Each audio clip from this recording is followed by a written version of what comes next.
సంక్షేమ పథకాలను రద్దు చేశారు అధ్యక్ష.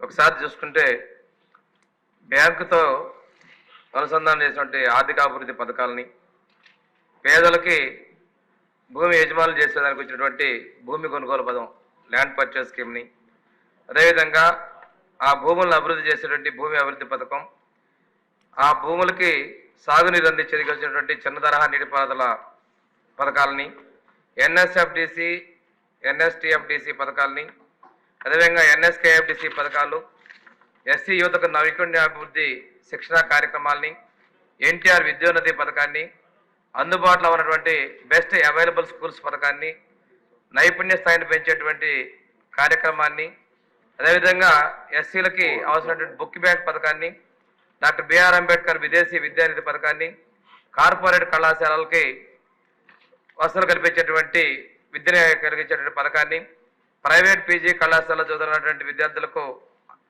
ఆర్టీఎఫ్ రద్దు చేయటం వంటి పథకాలతో పాటు గత ప్రభుత్వంలో కొన్ని పాలసీలను కూడా అమలు చేయలేదు అధ్యక్ష.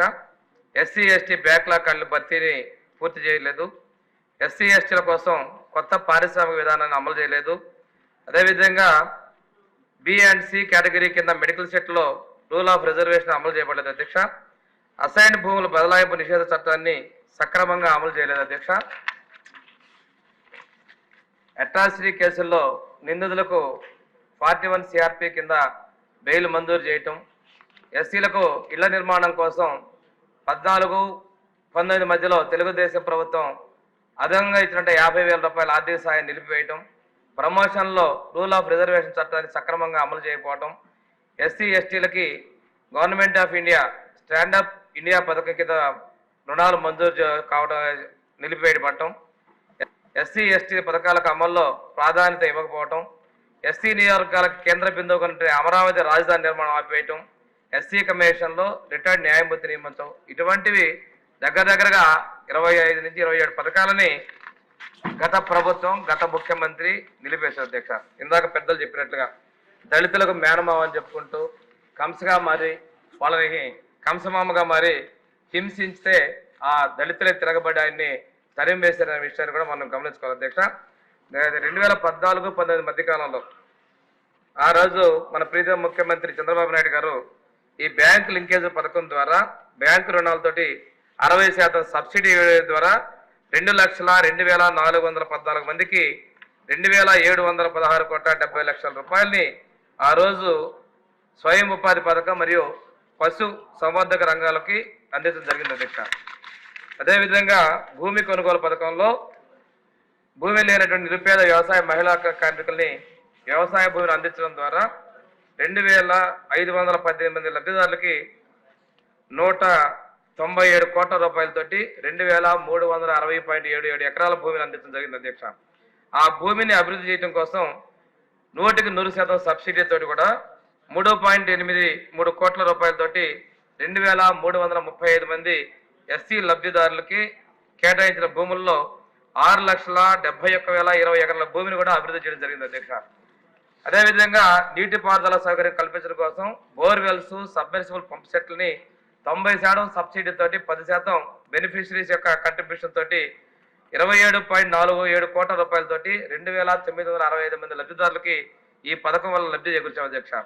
ఎన్ఎస్ఎఫ్డిసి ఎన్ఎస్టిఎఫ్డిసి పథకంలో చదువుకున్న యువతను ప్రోత్సహించే లక్ష్యంతో ఇన్నోవా కార్లు, అదేవిధంగా వాళ్ళకి ప్రాజెక్ట్ ఆధారిత విలువగల యూనిట్లను అందించడం కోసం 10,634 మంది లబ్ధిదారులకి 552.55 కోట్ల రూపాయలతోటి మనం ఈ పథకాన్ని అమలు చేయడం జరిగింది అధ్యక్ష.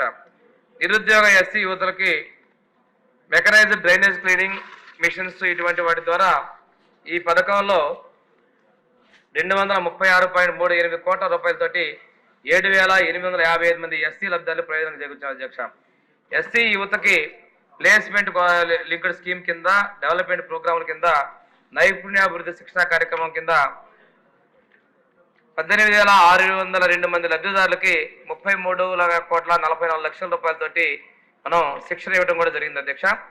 ఎన్టీఆర్ విద్యోన్నతి పథకం కింద పేరెన్నిక విశ్వవిద్యాలయాల్లో మనం ఢిల్లీ, హైదరాబాద్, బెంగళూరు వంటి ప్రముఖ కోచింగ్ ఇన్స్టిట్యూట్లో 669 మంది లబ్ధిదారులకి 29,39,30,00,000 రూపాయలని మనం ఖర్చు వెచ్చించడం జరిగింది అధ్యక్ష.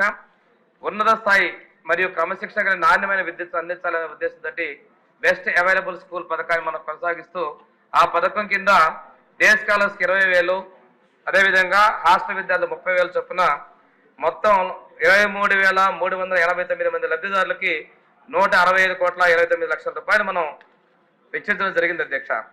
ప్రసిద్ధ కోచింగ్ సెంటర్లో స్కిల్ అప్గ్రేడేషన్ కింద జిఆర్ఈ, జిమాట్, టోఫెల్ కోచింగ్స్ కోసం 610 మంది విద్యార్థులకి 1,11,00,000 రూపాయలు వెచ్చించడం జరిగింది అధ్యక్ష.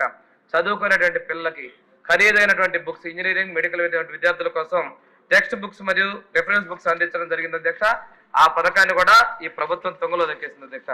ఈ పథకం కింద 31,018 మంది విద్యార్థులకి 23,42,00,000 రూపాయలు వెచ్చించగా, ఇంకోటి పేద విద్యార్థులు విదేశాల్లో చదువుకోవడం కోసం డాక్టర్ బిఆర్ అంబేద్కర్ విదేశీ విద్యానిధి పథకం ద్వారా 433 మంది లబ్ధిదారులకి 32 కోట్ల రూపాయలు మనం చేస్తే, ఈ పథకాన్ని చాలా దారుణంగా అధ్యక్ష, దుర్మార్గంగా ఆనాడు ముఖ్యమంత్రి అంబేద్కర్ గారి పేరు తీసేసి తన పేరు పెట్టుకొని లబ్ధిదారులకు ఉన్నటువంటి యూనివర్సిటీల సంఖ్యను తగ్గించి దాని మనం ఇచ్చే గత 14-19 ఇచ్చిన దానికన్నా కూడాను చాలా తక్కువ మొత్తాన్ని ఈ పథకాన్ని ఆఖరి సంవత్సరంలో చేయడం జరిగింది అధ్యక్ష.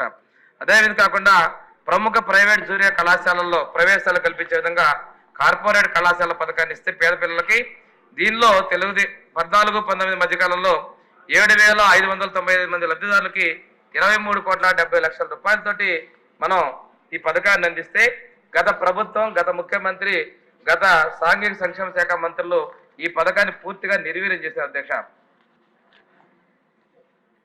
ఇటువంటి సంక్షేమ పథకాలు అందించకుండా పాలసీలు కూడా చేశారు అధ్యక్ష. ఈ పథకాలన్నింటినీ ఈ ప్రభుత్వం పేదల పక్షపాతంగా ఉంది, పేదరికం లేని సమాజాన్ని చూడాలనేటువంటి దానికోసం ముందుకెళ్తాం అధ్యక్ష. తిరిగి ఈ పథకాలన్నింటినీ కూడా మేము పూర్తి కొనసాగించేందుకు చర్యలు తీసుకుంటామని చెప్పి తెలియజేస్తున్నాం అధ్యక్ష.